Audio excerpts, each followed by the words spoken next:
وَلَقَدْ يَسَّرْنَا الْقُرْآنَ لِلذِّكْرِ فَهَلْ مِن مُّدَّكِرٍ۔ الحمد للہ رب العالمین والصلاة والسلام علی سید الانبیاء والمرسلین، اما بعد فاعوذ باللہ من الشیطان الرجیم، بسم اللہ الرحمن الرحیم۔ قابل احترام سورہ یونس کی 26 نمبر آیت مبارکہ سے آج ہماری تلاوت کا آغاز ہے۔ موٹی موٹی 3-4 باتیں کہ سورہ یونس اپنے نزول کے اعتبار سے مکی تھی یا مدنی؟ مکی سورہ مبارکہ تھی۔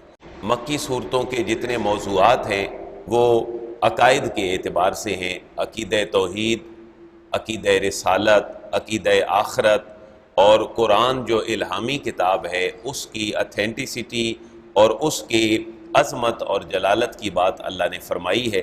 آج کی آیات مبارکہ کا موضوع توحید بھی ہے اور آخرت بھی ہے، اور ایک پہلا موضوع 2 آیات کا وہ قرآن کا موازناتی اسلوب ہے۔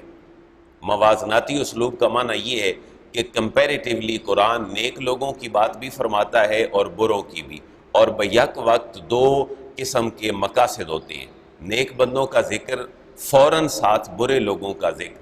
وجہ یہ ہوتی ہے کہ نیک اپنا ذکر بروں کے ساتھ پڑھیں تو ان کے ذہن میں شکر پیدا ہو کہ اللہ تو نے ہمیں برا نہیں بنایا، اور برے جب اپنا تذکرہ نیکوں کے ساتھ پڑھیں تو مقصد کیا ہے؟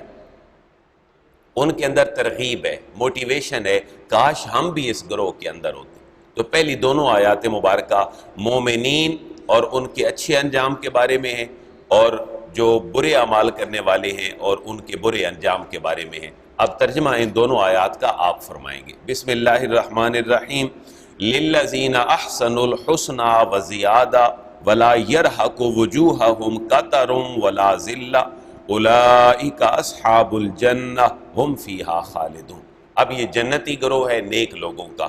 للذین، لام کا معنی کے لیے، جیسے للہ اللہ کے لیے، للرسول رسول کے لیے، لی میرے لیے، لنا ہم سب کے لیے، لکا آپ کے لیے، لکم آپ سب کے لیے، لہو اس ایک کے لیے۔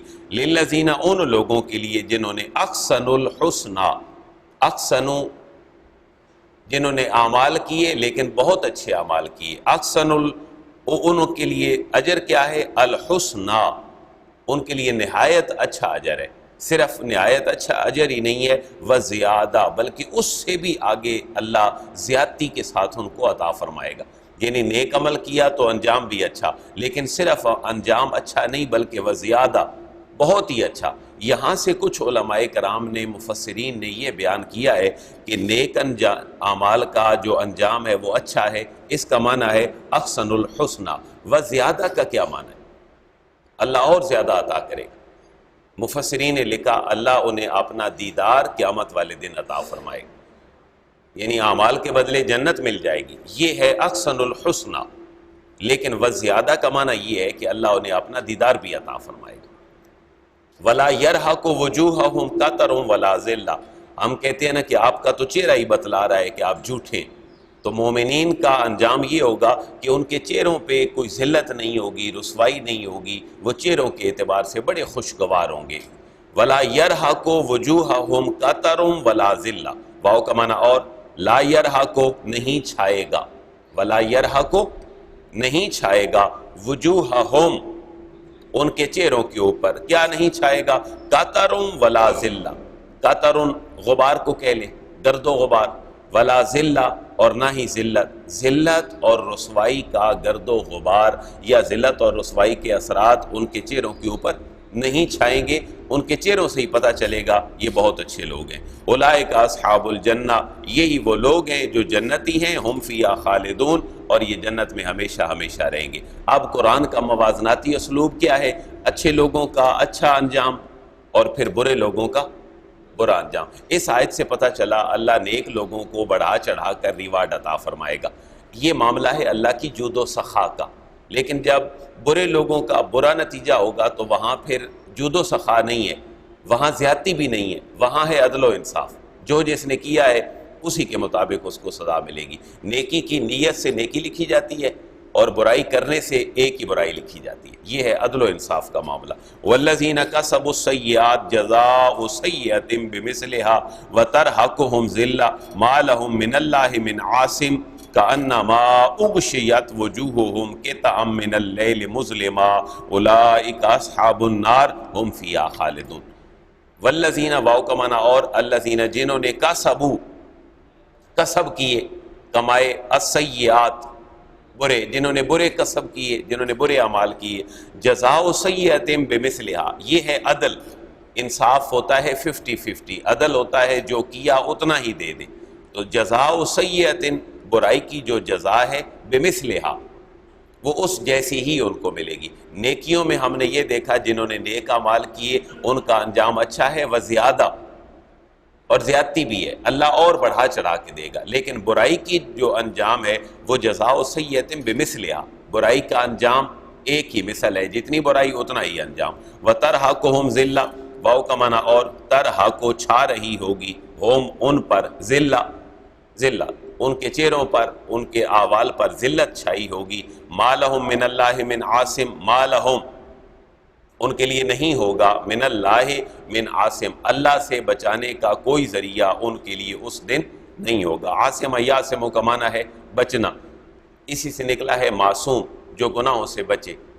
ما لہم من اللہ من عاصم ان کے لیے اللہ کے عذاب سے کوئی بچانے والا نہیں ہے. کأنما اغشیت وجوہہم قطعا من اللیل مظلما کأنما گویا کہ اغشیت ڈھانپ دیے گئے وجوہہم ان کے چہرے یا ان کے چہروں پر مسلط کر دی گئی قطعا من اللیل قطعا ٹکڑا من اللیل مظلما جو اندھیری رات کا ٹکڑا ہے گویا کہ ان کے چہروں پر لٹکا دیا گیا ہے اور ان کے چہرے چھپا دیے گئے ہیں کسی کالی رات کے کسی ٹکڑے سے.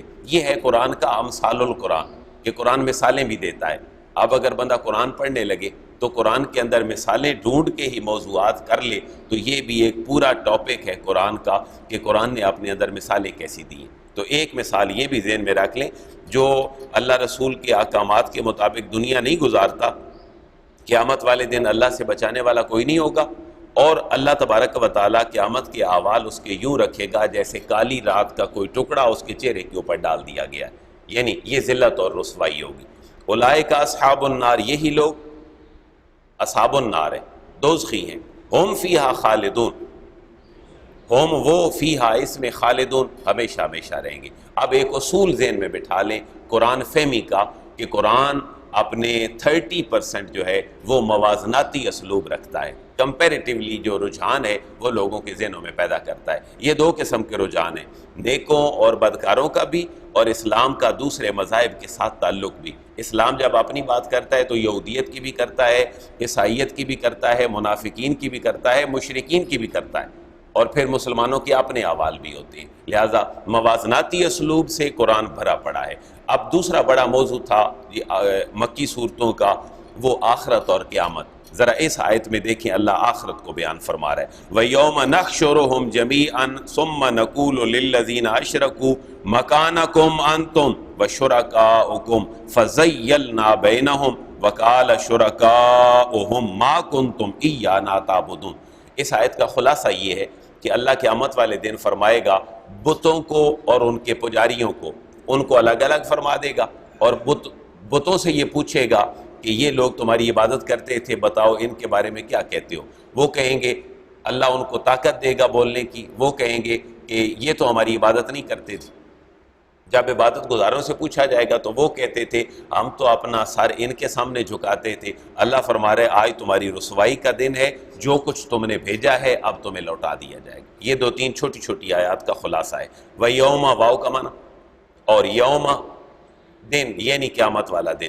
نَحْشُرُهُمْ جَمِيعًا نَحْشُرُ ہم جمع کریں گے. حشر کا معنی اور میدان معشر کا معنی ہے جس کے اندر سارے لوگ جمع ہوں گے. حشر اٹھنا, حشر کا معنی گروہ ہے. وَنَحْشُرُهُمْ اور ہم ان کو جمع کریں گے, اکٹھا کریں گے, اٹھائیں گے. جمیعا سب کے سب کو, عابد اور معبود سب اکٹھے ہوں گے. ثُمَّ نَقُولُ ثُمَّ پھر نَقُولُ ہم کہیں گے للذین ان لوگوں سے اشرکو جنہوں نے شرک کیا. کیا کہیں گے؟ مکانکم انتم وشرکاؤکم مکانکم یہ عربی میں ایک ایسا لفظ بولا جاتا ہے کہ جس میں حکم دینا مقصود ہوتا ہے. مکانکم انتم اپنی جگہ پہ تم کھڑے ہو جاؤ، وشرکاؤکم اور تمہارے جھوٹے معبود بھی دونوں کھڑے ہو جاؤ. جیسے پیشی ہوتی ہے نا افسر کے سامنے، ایسے ہی جب عابد اور معبود جھوٹے اللہ کی بارگاہ میں ہوں گے تو اللہ دونوں کو فرمائے گا بس آپ دونوں کھڑے ہو جائیں. جیسے آپ ججز کے ریمارکس سنتے اور پڑھتے ہیں تو وہ بڑے بڑے لوگوں کو بھی اپنے کٹہرے میں لا کر ان سے گفتگو کرتے اور پوچھتے ہیں. اس دن منصف اور عادل اللہ کی ذات ہوگی. اللہ فرمائے گا مکانکم انتم وشرکاؤکم کہ تم اپنی جگہ پہ کھڑے ہو جاؤ، وشرکاؤکم اور تمہارے جھوٹے معبود بھی. گویا کہ اللہ یہ بھی تو فرمائے گا کہ آج آ جائیں آپ اور اپنے لوہے کے چنے بھی لے آئیں. پچھلے دنوں ریمارکس آئے تھے نا سپریم کورٹ کے کہ آپ بھی تشریف لے آئیں اور جو لوہے کے چنے آپ کہتے تھے وہ بھی ساتھ لے آئیں. تو گویا کہ بالکل یہی کیفیت ہے. بہت بڑی اتھارٹی اس کے سامنے جب سارے لوگ پیش ہوں گے تو اللہ فرمائے گا مکانکم انتم وشرکاؤکم، کھڑے ہو جاؤ تم بھی، وشرکاؤکم اور تمہارے شریک جو میرے ساتھ تم شریک جن کو ٹھہراتے تھے. اور آج کے دور میں وہ شریک کون ہے؟ آج دیکھیں لات منات عزا کی تو پیروی کوئی نہیں کرتا نا، کوئی نہیں سر جھکاتا ان کے سامنے. آج پھر یہ بت کون ہے جو جن کے سامنے ہم سارے جھکتے ہیں؟ میں نے ایک دو دفعہ پہلے بھی نشاندہی کی ہے، صحیح بخاری کی حدیث بھی ہے. اللہ کے حبیب نے فرمایا میرے جانے کے بعد مجھے تم پہ شرک کا خوف نہیں ہے، ایک چیز کا خوف ہے اور وہ ہے تمہارا دنیا داری میں اور اپنی خواہشات میں غرق ہو جانا. تو آج ہمارے بت کون سے ہیں؟ ہماری خواہشات. ان کے سامنے ہم سر جھکا دیتے ہیں. وہ بہت ساری ہیں مادی اعتبار سے، دینی دنیاوی اعتبار سے. اصل مسئلہ ہے ترجیحات کا، پریفرنس کس کو ہے، اللہ رسول کے حکم کو یا ذاتی ترجیح کو. تو اوورآل معاشرے کا جو حال ہے وہ ترجیحات بن چکی ہیں اپنی، اور خواہشات کے جو بت ہیں ان کے ہم سارے پجاری ہیں. اللہ ہمیں اس کی معافی عطا فرمائے. دیکھیں نمازیں، بچے، اٹھنا بیٹھنا، شادی بیاہ، کھانا پینا، ہمارے پورے معاشرے میں ہم رسومات میں جکڑے ہیں اور یہی وہ ہیں. اللہ فرمائے گا تم بھی کھڑے ہو جاؤ، تمہارے جھوٹے معبود بھی کھڑے ہو جائیں. تمہاری خواہشات نفسانی کو پھر ترک کرنے کا بھی اللہ رسول نے طریقہ بتایا. صحیح بخاری کا ایک پورا چیپٹر ہے کتاب الرقاق. تمہارا دل جب سخت ہو جائے تو پھر دلوں کے اندر نرمی کیسے ہوگی؟ اس کتاب الرقاق کے اندر ساری احادیث مبارکہ دلوں کی نرمی پہ موجود ہیں، دنیا کی محبت نکالنے والی چیزیں موجود ہیں. فَزَيَّلْنَا بَيْنَهُمْ تو ہم منقطع کر دیں گے، فَزَيَّلْنَا ہم فرق کر دیں گے، جدا جدا کر دیں گے، بینہم ان کے درمیان، عابد الگ، معبود الگ، بت الگ، ان کے پجاری الگ. وَقَالَ شُرَكَاؤُهُمْ مَا كُنْتُمْ إِيَّانَا تَعْبُدُونَ واو کا معنی اور کالا کہیں گے شرکاؤہم ان کے معبود جن کی وہ پوجا کرتے تھے، وہ کہیں گے ما کنتم ایانا تعبدون، ما کنتم تم نہیں تھے، ایانا ہماری، تعبدون عبادت کرنے والے، تم ہماری عبادت تو نہیں کرتے تھے. اب مکر جائیں گے معبود بھی جن کے سامنے جھکتے تھے. یہ فَكَفَى بِاللَّهِ شَهِيدًا بَيْنَنَا وَبَيْنَكُمْ إِن كُنَّا عَنْ عِبَادَتِكُمْ لَغَافِلِينَ.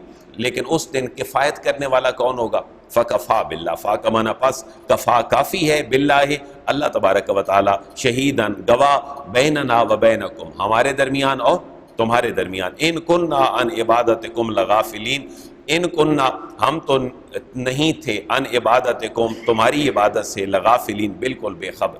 تو تمام چیزیں جواب دے جائیں گی، وہاں پر صرف اور صرف اللہ کی بات چلے گی. ہنالک تبلو کل نفس ما اسلفت وردوا الی اللہ مولاہم الحق وضل عنہم ما کانوا یفترون. یہ وہ ہے کہ یہ تمہارے سامنے ہے جو کچھ تم نے بھیجا ہے. ہنالک تبلو وہاں آزما لے گا اللہ. تبلو جو ہے یہ فعل مضارع ہے جس کو آپ پریزنٹ اور فیوچر کو جو ریپریزنٹ کرتا ہے، وہاں اللہ آزما لے گا. اسی سے ایک لفظ ہم روزانہ بولتے ہیں، یار میں تو بڑی پریشانی میں مبتلا ہوں، تو مبتلا جو ہے یہ بھی اسی سے نکلا ہے.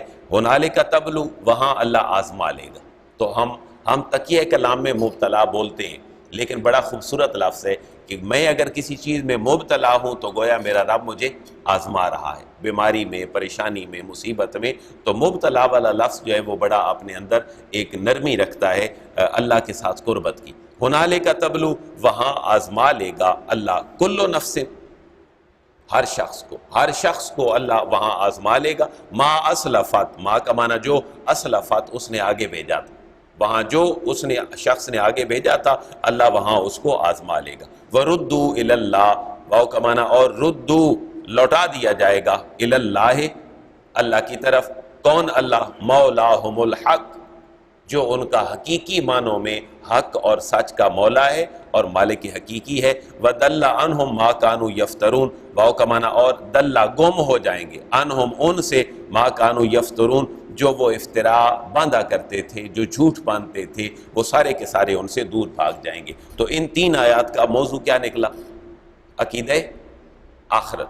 تو آخرت میں جو سکہ ہے وہ اللہ کا چلے گا اور شرکاء عابد اور معبود جھوٹے سارے بچی ہوں گے، شرمسار ہوں گے اللہ کے حضور. اب اگلی آیت کا موضوع آپ نے فرمانا ہے کہ موضوع کیا ہے. مکی موضوع ذہن میں رکھ لینا سیکھنے کے اعتبار سے. میں آیت پڑھوں گا، آپ نے اس کا موضوع بتانا ہے کہ کیا ہے. قُلْ مَنْ يَرْزُقُكُم مِّنَ السَّمَاءِ وَالْأَرْضِ أَمَّن يَمْلِكُ السَّمْعَ وَالْأَبْصَارَ وَمَنْ يُخْرِجُ الْحَيَّ مِنَ الْمَيِّتِ وَيُخْرِجُ الْمَيِّتَ مِنَ الْحَيِّ وَمَنْ يُدَبِّرُ الْأَمْرَ فَسَيَقُولُونَ اللَّهُ فَقُلْ أَفَلَا تَتَّقُونَ. پہلے ترجمہ سماعت فرما لیں. قُلْ محبوب آپ فرما دیجئے، آپ ان کو فرما دیجئے، آپ ان سے پوچھئے مَن يَرْزُقُكُم، انٹیروگیٹو سینس ہے، سوالیہ انداز ہے. مَن يَرْزُقُكُم کون تمہیں رزق دیتا ہے، من السماء آسمان سے، والارض. اب یہاں پر بہت ساری گفتگو ہو سکتی ہے لیکن قرآن کی بات کافی ہے. آسمان سے بارش اترتی ہے جو سبب بنتی ہے زمین سے کسی چیز کے اگنے کا. زمین کو زرخیزی آسمان کے تھرو ملتی ہے. تو 2 بڑے پیارے جملے کہے مختصر سے. محبوب آپ پوچھئے تمہیں کون رزق دیتا ہے، من السماء آسمانوں سے، والارض اور زمین سے. دیکھیں انسان کا سروائیول ان دونوں چیزوں پہ ہی ڈیپینڈ کرتا ہے. آج کی اس ریپڈ دنیا میں ہم مشینی دور میں پہیہ اور گاڑی میں تیل کے بغیر چلنا ممکن نہیں. کہاں سے ملتا ہے؟ زمین سے ملتا ہے. اسی طرح جس کے اوپر ہماری کانیں ہیں، کانوں کے اندر جو معدنیات نکلتی ہیں، جو ہمارے بناؤ سے گار کے سونا چاندی، یہ ساری باتیں آپ دیکھیں یہ سب زمین سے نکل رہا ہے. گندم زمین سے نکل رہی ہے، جو زمین سے، گنا، اب چینی کے بغیر ہمارا سروائیول نہیں، تو یہ بھی تو زمین سے نکل رہی ہے. گنا ہے، گنے کی موڈیفیکیشن ہے، پھر چینی، پھر جناب وہ شوگر فری، پھر براؤن شوگر، یہ ساری چیزیں اللہ فرما رہا ہے من السماء والارض. تمہیں کون رزق دیتا ہے یہ آسمانوں میں سے اور زمین میں. یعنی اللہ کہنا یہ چاہتا ہے کہ تم تو صرف بیج بوتے ہو نا زمین میں، یعنی تم تو صرف بیج رکھتے ہو. تمہیں یہ صلاحیت بھی کس نے دی ہے بیج رکھنے کی؟ اللہ نے. تم نے تو رکھ دیا، تم بھول گئے. اب زمین کی زرخیزی کون پیدا کرتا ہے؟ یہ دانہ 2 بالیاں نکالتا ہے، ایک اوپر ہے اور ایک نیچے. نیچے جڑیں بنتی ہیں، اوپر اس کی شاخیں بنتی ہیں جن پہ پھل پھول اور پودے لگتے ہیں. پھر ایک خاص انوائرمنٹ میں وہاں سورج بھی اپنی اس کو تپش دیتا ہے اور چاند بھی اپنی نورانیت دیتا ہے. اور آج سائنس بھی اس بات پہ پہنچ چکی ہے. آپ گملوں میں رکھے ہوئے پودے دیکھ لیں، جب تک سورج نہیں لگے گا ان کو اور ان کو یہ تمازت خاص قسم کی نہیں پہنچے گی تو وہ مرجھا جائیں گے. تو سورج سے اور چاند سے پودے اگتے ہیں اور ان پھلوں کے اندر پھر جو کھٹاس اور مٹھاس ہے اللہ وہ چاند کی روشنی کی وجہ سے ڈالتا ہے. تو چھوٹا سا جملہ ہے، باتیں اس پہ بہت ساری ہو سکتی ہیں. تو آپ پوچھئے محبوب کون رزق دیتا ہے تمہیں، من السماء آسمان سے، والارض اور زمین سے. امن یملک السمع والابصار. دوسرا سوال چھوڑ دو زمین کو بھی آسمان کو بھی، اپنی طرف آ جاؤ. امن یملک السمع والابصار. امن بیسیکلی تھا انٹیروگیٹو سینس. کون ہے؟ یملک جو مالک ہے، السمع کانوں کا، والابصار اور آنکھوں کا. ان کا مالک کون ہے؟ آپ ذرا سائنٹیفک جو ہماری چیزیں ہیں ان کے ساتھ ان کا موازنہ کر کے دیکھیں. آپ سوچیں جدید آلات کن چیزوں سے بنتے ہیں، اور اللہ تعالیٰ نے ہماری جلد اور ہمارے ان مسام اور ہمارے ان وینز کے اندر مسلز کے ساتھ، بونز کے ساتھ اللہ نے کیسا سسٹم بنا لیا. ہم سنتے ہیں اور سپیکر ہر سال مسجد کے خراب ہوتے ہیں. اللہ نے کان ایسے دیے ہیں جو سننے سنانے کا عمل ساری عمر جاری رکھتے ہیں. پھر آنکھیں دیکھیں کتنے میگا پکسل ہیں، انسان کیمروں سے ان کو محفوظ کرتا ہے. اللہ نے سینکڑوں میگا پکسل اس انسان کی آنکھ میں رکھ دی. دیکھیں نظر کمزور ہو جاتی ہے، انسان لینز کی طرف آ جاتا ہے، لیکن خداداد صلاحیت اور رب کی طرف سے. اور جتنی چارمنگ ان کے اندر ہے کیپچر کرنے کی مناظر کو، وہ شاید ہماری آرٹیفیشل کسی چیز میں بھی نہیں.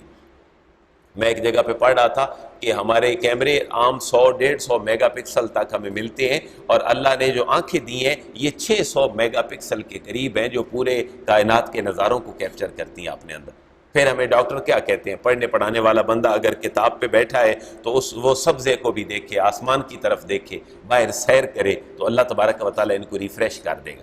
تو دو بڑی کمال باتیں، آسمان اور زمین میں تمہیں رزق کون دیتا ہے، چلیں چھوڑو اس کی طرف نہیں آتے ہو۔ ممکن ہے کوئی بندہ کھیتی باڑی کرتا ہی نہ ہو، ممکن ہے کوئی بندہ کھیتی باڑی کرتا ہی نہ ہو۔ ایک لاہور کے بچے کچھ گئے ہمارے ساتھ گاؤں کی طرف، تو وہاں انہوں نے دیکھا کہ جب گندم کو تھریشرائز کر دیتے ہیں تو گندم ایک طرف رکھ دیتے ہیں، جو بھوسا ہوتا ہے ہم اس کو اپنی زبان میں بھو کہتے ہیں، وہ بھوسا، اس کو انہی کھیتوں میں لمبائی میں رکھ کے ان کے اوپر مٹی ڈال دیتے ہیں، ان کی لیپا پوتی کر دیتے ہیں۔ تو بچوں نے پوچھا یہ کس کی قبریں، جیسے زمین کے اوپر تھا تو یہ اتنی بڑی بڑی قبریں کس کی ہیں؟ تو یہ بھی تو کلچر ہے کہ پتہ ہی نہیں لوگوں کو کہ شہر میں رہنے والا گاؤں کا ماحول کیا ہے، گاؤں میں رہنے والا شہر کا ماحول کیا ہے۔ ممکن ہے کسی کا کھیتی باڑی سے تعلق نہ ہوتا، لیکن اللہ نے دوسری مثال فرما دی کہ کانوں اور آنکھوں سے تو سب کا تعلق ہے، خواہ وہ امریکہ میں رہتا ہے، کینیڈا میں، گاؤں میں، پنڈ میں، دیہات میں، انفرادی اجتماعی زندگی میں، تو کون مالک ہے کانوں کا اور آنکھوں کا؟ وَمَن يُخْرِجُ الْحَيَّ مِنَ الْمَيِّتِ وَيُخْرِجُ الْمَيِّتَ مِنَ الْحَيِّ، واو کا معنی اور، من کا معنی کون، یخرج نکالتا ہے، الحیہ زندہ کو، من المیت مردے سے، بھئی مردے سے زندہ کو کون نکالتا ہے؟ اس کی مثال آپ یوں سمجھ لیں کہ انڈا ہے، گو کہ اس کے اندر حیات ہے لیکن ویزیبل حیات نہیں ہے، سائنٹیفکلی اس کے اندر حیات ہے انڈے کے اندر، تبھی تو اس سے پھر بچہ نکلتا ہے، لیکن بظاہر جو ہے وہ تو مردہ ہے۔ تو اللہ انڈے سے کیا پیدا فرماتا ہے؟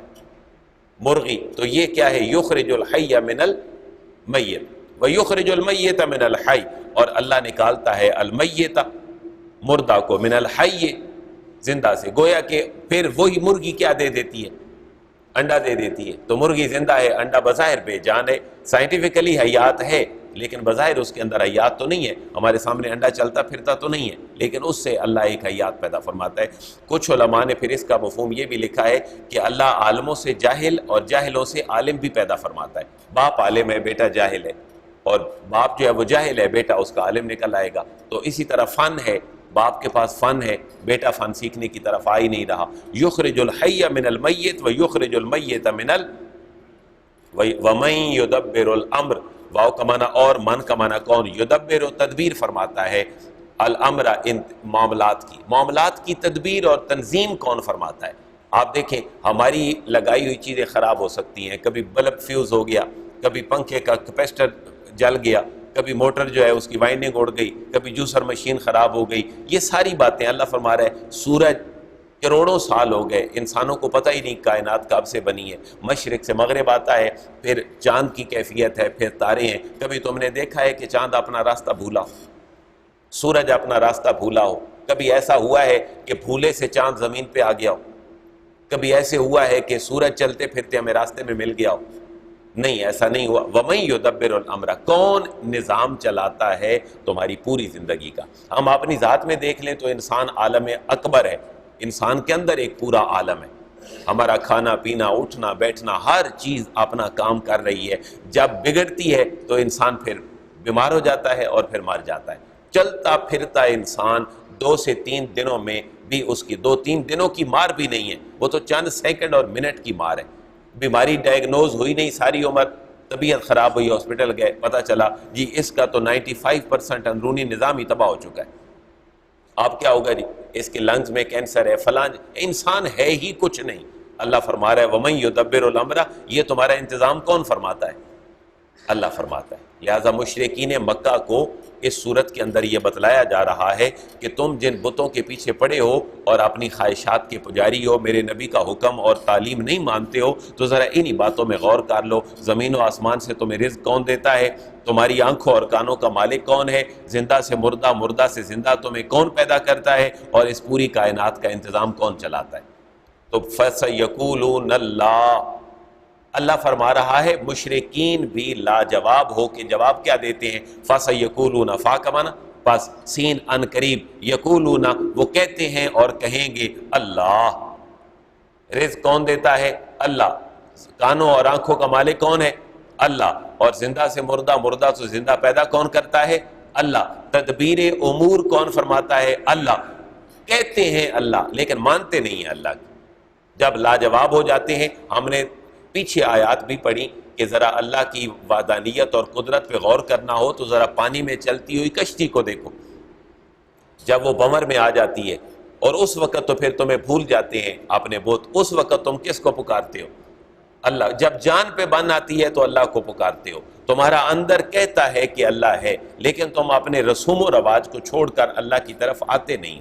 ابو جہل نے حضور کو کیا کہا کہ محمد میں تمہارا کلمہ تو پڑھ لیتا لیکن مجھے لوگ کیا کہیں گے کہ ایک یتیم بچے کا کلمہ پڑھ لیا ہے ابو جہل.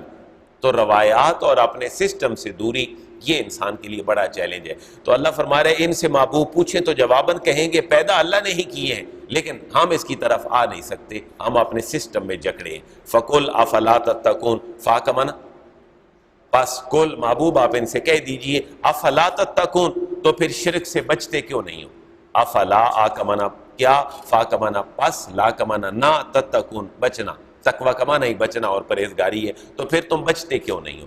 دو چھوٹی آیات اور پڑھ لیں تاکہ ہمارا مضمون کمپلیٹ ہو جائے. فَذَلِكُمُ اللَّهُ رَبُّكُمُ الْحَقُّ، یہ جس نے سارے کام کیے ہیں نا پچھلے والے، زمین و آسمان کا رزق، مردہ سے زندہ، زندہ سے مردہ، تدبیر امور، یہ سارے کام کون کرتا ہے؟ فَذَلِكُمُ اللَّهُ، یہی اللہ ہے تمہارا، ربکم جو تمہارا رب ہے، الحق جو حقیقی پروردگار ہے.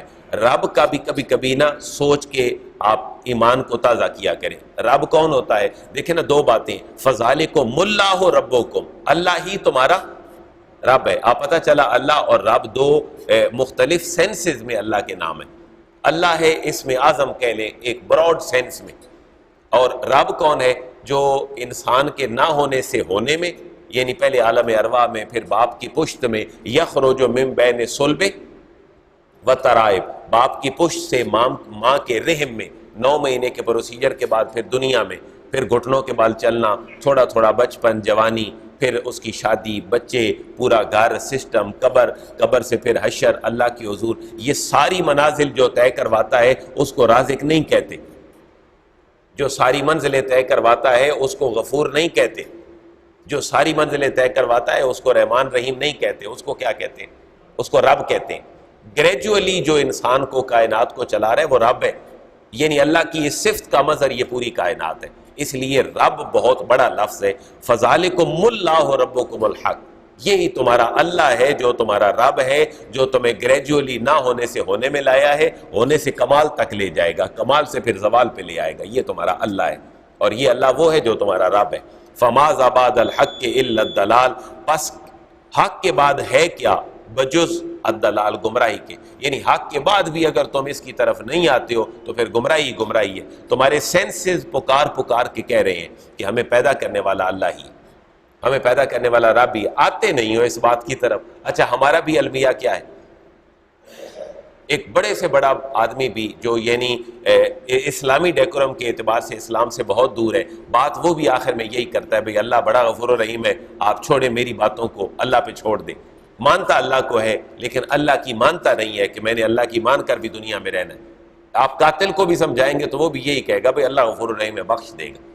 تو یہ جو ایک اللہ سے محبت کا یہ دعویٰ ہے، اللہ اس کو کنڈیم فرما رہا ہے. فَمَاذَا بَعْدَ الْحَقِّ إِلَّا الضَّلَالُ، پس حق کے واضح ہونے کے بعد بھی اگر تم نہیں آتے تو یہ تو سیدھی گمراہی ہے. فَأَنَّا تُصْرَفُونَ، پھر تمہیں حق سے کدھر موڑا جا رہا ہے؟ فا کا معنی پس، انا ویئر کہاں، تصرفون تم پھرے جا رہے ہو، تمہیں موڑا کہاں جا رہا ہے؟ موڑ کون رہا ہے؟ تمہارے اندر کا نفس، تمہارا انسان جو تمہیں خواہشات میں پھنسا کر بھگا کے لے جا رہا ہے. کذالک حقت کلمۃ ربک علی الذین فسقوا انہم لا یؤمنون.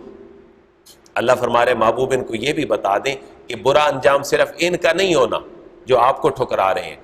جنہوں نے آپ کے بھائیوں کو ٹھکرایا ہے نا، نوح کو، جناب موسیٰ کو، جناب ابراہیم کو، جناب عیسیٰ کو، زکریا کو، یحییٰ کو، یونس کو، یوسف کو، وہ اپنے انجام کو پہنچ چکے ہیں، یہ بھی پہنچ جائیں گے. کذالک، اسی طرح حقت ثابت ہو چکی ہے کلمۃ ربک، اپنے رب کی حکمتیں، اپنے رب کے احکامات، رب کے کلمات، علی الذین، ان لوگوں پر، فسقوا جو فسق و فجور میں مبتلا تھے، اللہ کی نافرمانی میں مبتلا تھے، انہم لا یؤمنون، وہ ایمان نہیں لائے تھے، یہ بھی ایمان نہیں لائے. یہ اللہ کے کلمات واضح ہو چکے ہیں. وجہ کیا ہے؟ اللہ نے ان کو سینس اور شعور دیا تھا، اس کو وہ یوٹیلائز نہیں کر سکے تو اللہ نے سلب کر لی ان کی کیفیت. جب کیفیت سلب ہو گئی تو پھر یہ خیر کی طرف نہیں آئیں گے۔ اب ہمارے 9 سوال تھے کل کے ساتھ۔ میں نے ایک دن عرض کیا تھا کہ اس پوری صورت میں اللہ تعالیٰ اپنے حبیب کے زبان اقدس سے لوگوں سے پوچھوا رہا ہے، محبوب کل ان سے ذرا پوچھئے۔ ایک کل آج گزر گیا، اس میں مشرکین کا تذکرہ ہے۔ اب آگے کتنے کل باقی ہیں؟ 8 کل باقی ہیں، گویا کہ مشرکین کے کل ہو رہے ہیں۔ کل کل کل کل، محبوب پوچھیں ان سے ذرا یہ کرتے کیا ہے۔ کل سے ہماری گفتگو کا آغاز پھر اسی لفظ کے ساتھ ہے۔ کیا لکھا ہوا ہے جی؟ کل حل من شرکائکم، تو انہی کی زبان سے ہی اللہ حقیقت اگلوا رہا ہے۔ اور یہ 9 کلوں کا جو ہے وہ ایک امتزاج ہے پوری صورت میں، راؤنڈ اباؤٹ 9 ہے، کوئی ایک آدھ آگے پیچھے بھی ہو سکتا ہے۔ تو اب ایک بڑا موضوع جو ہے وہ اس بات توحید اور رد شرک ہے، اور اللہ اس پہ پوری کائنات کے نظام کو بطور دلیل بیان فرما رہا ہے۔